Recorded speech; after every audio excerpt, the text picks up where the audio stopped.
имрӯз раиси вилояти Хатлон Давлаталӣ Саид ва роҳбарияти мақомоти ҳифзи ҳуқуқу тартибот бо шароити хизмати ҳарбӣ дар қисми ҳарбӣ 07-017 Вазорати Мудофиаи Ҷумҳурии Тоҷикистон дар ноҳияи Кушониён шинос шуда, бо афсарону сарбозон суҳбату вохӯрӣ доир намуданд. раиси вилоят Давлаталӣ Саид ва ҳайати ҳамроҳ шароити будубоши сарбозон, хобгоҳ, ошхона ва дигар ҳуҷраҳои ёрирасонро боздид намуда, ба масъулин ҷиҳати фароҳам овардани шароити беҳтари хизмати ҳарбӣ ва ҳавасмандгардонии афсарону сарбозон тавсияҳои судманд доданд. зимни суҳбат роҳбарияти вилоят изҳор доштанд, ки давлату ҳукумат ба масъалаи мустаҳкам намудани иқтидори мудофиавии кишвар ва беҳбуди шароити сарбозон таваҷҷӯҳи хоса зоҳир менамояд.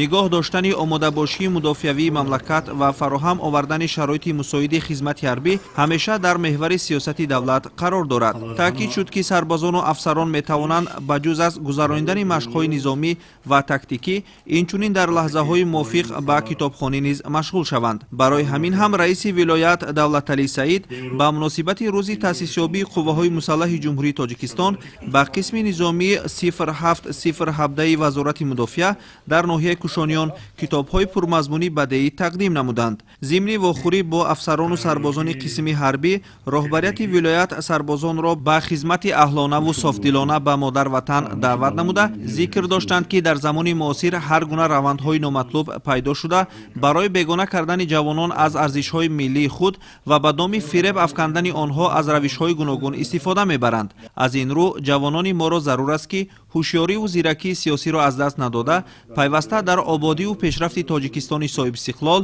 ва ҳифзу ҳимояи арзишҳои даврони соҳибистиқлолии мамлакат саҳмгузор бошанд. сипас роҳбарияти вилоят ва масъулини мақомоти ҳифзи ҳуқуқу тартибот бо ҳадафи ободонию сабзкорӣ дар маъракаи ниҳолшинонӣ иштирок намуда, дар ҳудуди қисми ҳарбӣ ниҳолони сояафкан ва мевадиҳанда шинониданд. сарбозон низ бо эҳсоси баланди ватандӯстӣ ва масъулият дар ин маъракаи ободонӣ саҳм гузоштанд. бо ташаббуси роҳбарияти вилоят, сарраёсати ҳифзи муҳити зист ва мақомоти иҷроияи маҳаллии ҳокимияти давлатии ноҳияи Кушониён дар қисми низомии номбурда ба бунёди боғи мевадиҳанда замина гузошта, бо иштироки раиси вилоят ноҳияи Кушониён, мақомоти ҳифзи ҳуқуқу тартибот 500 бех ниҳолони гуногуни мевадиҳанда шинонида шуд.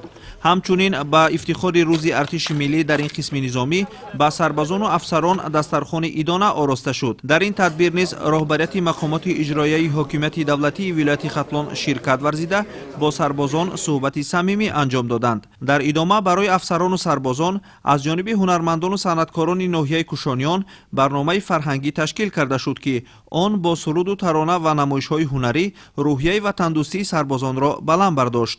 амонулло бахтиёрзода, далер шарифзода, намозали эргаш барои барномаи иттилоотии ахбор.